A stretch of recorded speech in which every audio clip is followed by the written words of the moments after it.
और तहरीक इंसाफ का जलसा कैसे मुलतवी हुआ, मुशीर बराए कानून और इंसाफ बैरिस्टर अकील मलिक ने बता दिया। कहा कि हुकूमत ने अली अमीन गंडापुर से राबता करके जलसे की मनसूखी की दरख्वास्त की थी।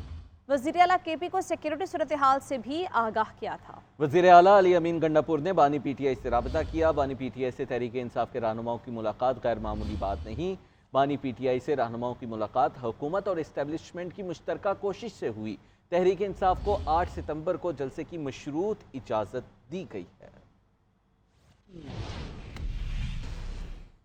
जलसा मुलतवी न करता तो खदशा था कि नया 9 मई PTI के गले में डाल दिया जाता। मुझे मालूमात दी गई थी कि ख़त्म नबूवत का मामला है, दीनी जमातें एहतजाज कर रही हैं, इंतशार फैलने का खदशा है, इसीलिए आज़म सवाती और बैरिस्टर गौहर को बुलाकर मुलाकात की और जलसा मुलतवी करने की हिदायत दी। बानी PTI के जेल में सहाफ़ियों से गैर रस्मी गुफ्तगू। कहा कि आखिरी मरतबा जलसा मुलतवी कर रहा हूँ, अगर 8 सितंबर को किसी ने रुकावट डालने की कोशिश की तो वो खुद जिम्मेदार होंगे। फॉर्म 47 वालों और नून लीग को जब भी खदशा होता है कि हमारे इस्टेब्लिशमेंट से कोई बात हो रही है तो उन्हें 9 मई याद आ जाती है। मैं मुल्क की सबसे बड़ी जमात का सरबराह हूँ, इसीलिए फैज़ हमीद के ओपन ट्रायल का मुतालबा कर रहा हूँ।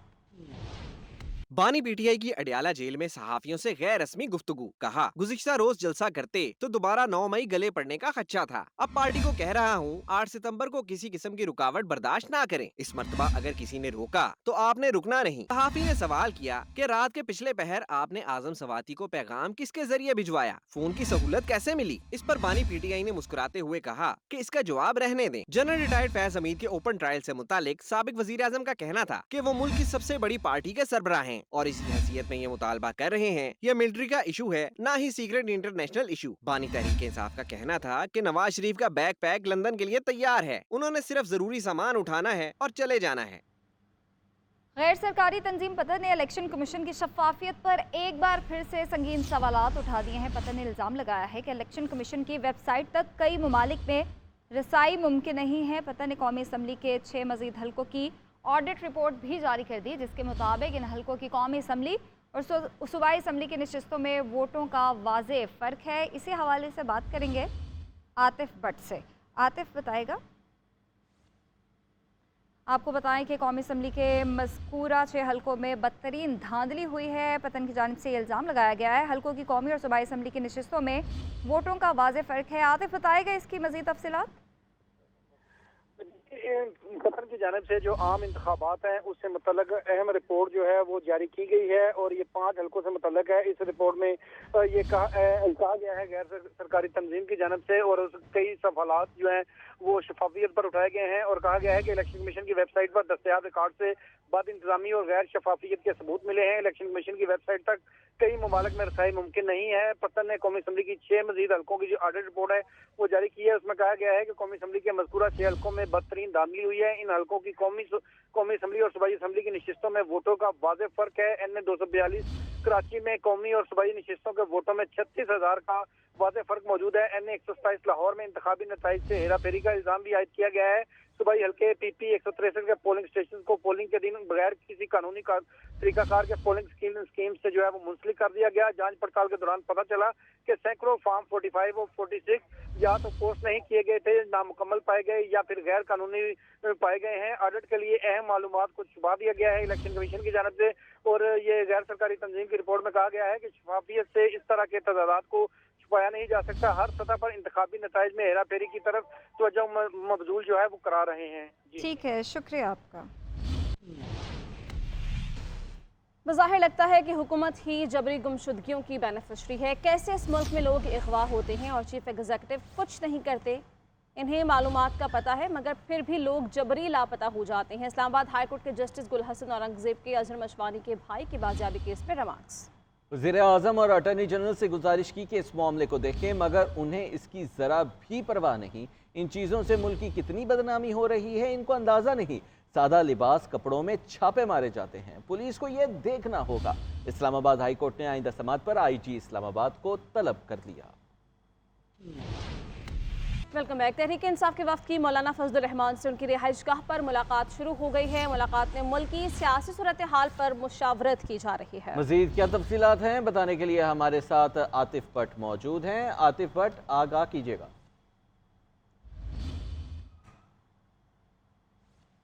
अपने नाज़रीन को बता रहे हैं मुलाकात में बैरिस्टर गौहर, असद कैसर, शिबली फराज, रऊफ हसन शामिल हैं। तहरीक इंसाफ के वफ़द की मौलाना फजल रहमान से उनकी रिहाइशगाह पर मुलाकात शुरू हुई है। आतिफ भट्ट से मज़ीद डिटेल्स जानेंगे। आतिफ भट्ट, बताइएगा इस हवाले से। जी, तहरीक इंसाफ का 5 रुकनी वफ्द बैरिस्टर गौहर की क़यादत में जो है वो मौलाना फजल रहमान की रिहाइशगाह पर पहुंचा है। तहरीक इंसाफ के वफ्द में बैरिस्टर गौहर, असद कैसर, शिबली फराज, अखूनज़ादा यूसुफज़ई समेत दीगर वफ्द में शामिल हैं। और इसी तरह मौलाना फजल रहमान की रिहाइशगाह पर अहम मुलाकात जो है वो शुरू हो चुकी है। मुल्की सियासी और जो इतिहाद से मुतल्लिक मामला हैं उसका तबादला ख्याल किया जा रहा है। इस मुलाकात से कबल, वक्त की आमद से कबल, जो JUI की मुज़ाकराती कमेटी तश्कील दी गई थी उसकी मौलाना फजल रहमान की सरबराही में एक इजलास हुआ है और उसमें जो TORs हैं उस पर ब्रीफिंग दी गई है कमेटी की जानिब से। और इस वक्त अहम मुलाकात जो है वो मौलाना फजल रहमान की रिहाइशगाह पर तहरीक इंसाफ की वक्त की जारी है और मुलाकात में जो इतिहाद का तरीकाकार है उस हवाले से बातचीत की जा रही है। बहुत शुक्रिया आतिफ। वफाकी हुकूमत का यूटिलिटी स्टोर्स को मुकम्मल तौर पर बंद करने का फैसला। स्टोर इंतजामिया को 2 हफ्ते का वक्त दे दिया। स्टोर्स पर दस्तयाब अशिया पर सब्सिडी पहले ही ख़त्म हो चुकी है। कायमा कमेटी बराए सनत व पैदावार का वाक़े से लाइल्मी का इजहार। चेयरमैन कायमा कमेटी सेनेटर ओन अब्बास पिब्बी कहते हैं ये इंतहाई अफसोसनाक फैसला है। हज़ारों मुलाजमीन का क्या होगा ये हुकूमत को इल्म ही नहीं। मुलाजमीन को कहाँ एडजस्ट किया जाएगा? क्या लोगों को अब बेरोज़गार भी किया जाएगा? All Pakistan workers alliance union का सख्त रद्द-ए-अमल देने का ऐलान। लाहौर में स्कीम मोड पर यूटिलिटी स्टोर्स के मुलाजमीन का एहतजाज। मुजाहरे में ख़वातीन की भी शिरकत।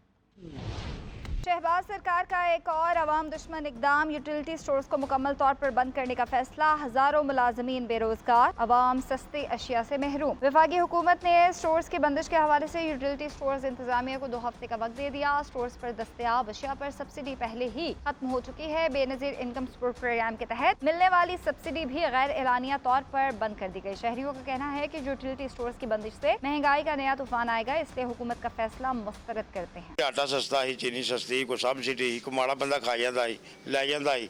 हुण नहीं, हुण बड़ा महंगा हो, बड़ा औखा काम हो गया। अब जो उन्होंने सब्सिडी खत्म कर दिया तो गरीब आवाम किस तरफ जाएगी? गरीब आवाम पहले भी चक्की में पिस रही थी, अब मजीद आगे और पिसती जाएगी। उधर यूटिलिटी स्टोर्स बंद करने के खिलाफ मुलाजमीन ने स्कीम मोड लाहौर पर मुजाहरा किया, जिसमें मर्द और खवातीन मुलाजमीन की बड़ी तादाद ने शिरकत की। मुल्क भर में यूटिलिटी स्टोर्स पर 11,000 से ज्यादा मुलाजमीन मुस्तकिल मुलाजिम हैं, जबकि 6,000 से ज्यादा कॉन्ट्रैक्ट पर मुलाजमत कर रहे हैं।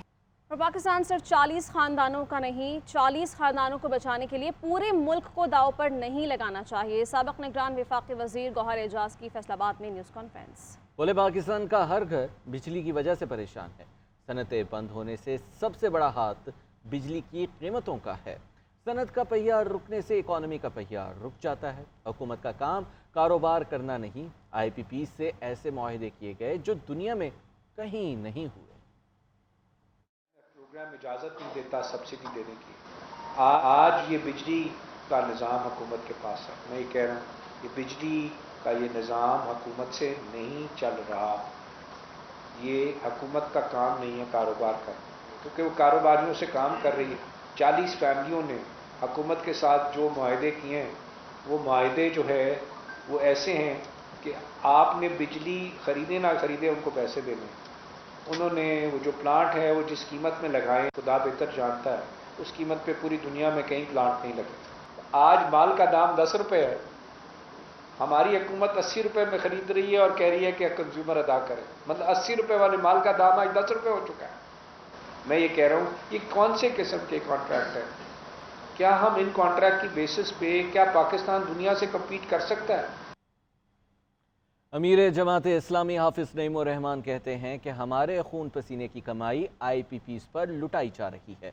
महंगाई, बेजा टैक्सेस और IPPs के खिलाफ मुल्क भर में पहिया जाम हड़ताल करने जा रहे हैं और पूरे मुल्क में और खुसूसन खैबर पख्तूनख्वा के ताजर इसमें हमारा साथ भी दें। पेशावर में प्रेस कॉन्फ्रेंस करते हुए उन्होंने मजीद कहा कि IPPs को मजीद लगाम डालेंगे और जमात इस्लामी के दबाव के नतीजे में पंजाब हुकूमत ने 2 महीने का रिलीफ दिया है। लेकिन सिर्फ पंजाब में ही क्यों दिया? पूरे मुल्क में आवाम को रिलीफ देना चाहिए, मगर सूबे में आवाम को रिलीफ देकर पंजाब की तकलीफ भी होनी चाहिए। अपना बजट नहीं है, ये वो बजट है जो पाकिस्तान की कौम के खून पसीने की कमाई है। جس کے نتیجے میں وفاق میں پیسے جاتے ہیں اور وفاق سے صوبوں میں آتے ہیں، اور صوبوں کی اپنی بھی جو ریونیو ہوتا ہے وہ بھی عوام کے پیسوں سے ہوتا ہے۔ منشا گروپ اور شریف فیملی اس کی آئی پی پیز کے ناجائز کیپیسٹی پیمنٹ جو پاکستانی قوم کے خون پسینے کی کمائی سے نچوڑے جا رہے ہیں، صرف وہ پیسے پاکستان کے خزانے میں آ جائیں تو پورے پاکستان کی بجلی جو ہے وہ سستی ہو سکتی ہے۔ آئی ٹی سی کی کیپیسٹی پیمنٹ بھی کی جا رہی ہے کہ جو ٹرانسمیشن لائن ہے اس میں بھی اگر ٹرانسمیشن سے جو کیپیسٹی سے کم جا رہا ہے اس کی پیمنٹ بھی ہم کر رہے ہیں۔ 28 اگست کو انشاءاللہ تعالی ہڑتال ہوگی اور یہ ہڑتال تاجروں نے بھی اناؤنس کی ہے۔ کراچی میں کے ایم سی کے زیر انتظام سفاری پارک میں جمبو جمپ کا افتتاح کر دیا گیا۔ میئر کراچی کہتے ہیں کہ چائنا کٹنگ کرنے والے مجھ پر تنقید نہ کریں، پھر اگر میں بولا تو اوپر شکایتیں لگائیں گے۔ اسی حوالے سے شارکہ کمال کی رپورٹ دیکھیے۔ کراچی کے سفاری پارک میں 51,000 مربع فٹ پر بنے جمبو جمپ کا افتتاح کرتے ہوئے مرتضی وہاب کا بچپن لوٹ آیا۔ میئر کراچی جمبو جمپ سے بچوں کی طرح خوب لطف اندوز ہوتے رہے۔ اس موقع پر میڈیا سے گفتگو کرتے ہوئے مرتضی وہاب نے کہا کہ چائنا کٹنگ کرنے والوں کو کچھ کہا تو شکایتیں لگائیں گے۔ میں تو چائنا کٹنگ سے زمینوں کو پاک کر کے آج شہریوں کے حوالے کر رہا ہوں۔ جو پارکس بند تھے وہ آج شہر کی انتظامیہ کے پاس واپس آ چکے ہیں۔ وہ لوگ خدارہ مجھ پہ الزام نہ لگائیں، میں بولنا شروع کروں گا تو پھر وہ ناراض ہو جاتے ہیں، وہ لوگ پھر شکایتیں لگاتے ہیں وہ لوگ۔ پارک میں افتتاحی تقریب میں آئے بچوں نے اپنا بچپن یادگار بنایا تو بڑوں نے بھی اپنے بچپن کی یادوں کو دہرایا۔ کسی نے سلائیڈنگ کی تو کوئی اچھلتا نظر آیا۔ مجھے بہت زیادہ مزہ آ رہا ہے، میں یہاں پہ بہت زیادہ انجوائے کر رہی ہوں۔ یہ ہمارے گھر کے بھی قریب ہے، ہم دل چاہے کبھی بھی آ سکتے ہیں۔ میرے اندر کا بچہ جو ہے نا اب اچھل کے باہر آ رہا ہے، مجھے بہت مزہ آ رہا ہے۔ جمبو جمپ دن 3 بجے سے رات 10 بجے تک شہریوں کو تفریح فراہم کرے گا، جہاں شہری 775 روپے کے ٹکٹ میں 1.5 گھنٹے مزے کر سکیں گے۔ کہتے ہیں کہ بچپن لوٹ کر نہیں آتا، لیکن اگر آپ اپنے بچپن میں واپس جانا چاہتے ہیں تو ایک بار جمبو سفاری کا وزٹ ضرور کریں اور بچپن کی یادوں کو تازہ کریں۔ کیمرہ مین محمد کامران کے ساتھ شارقہ کمال، GNN کراچی۔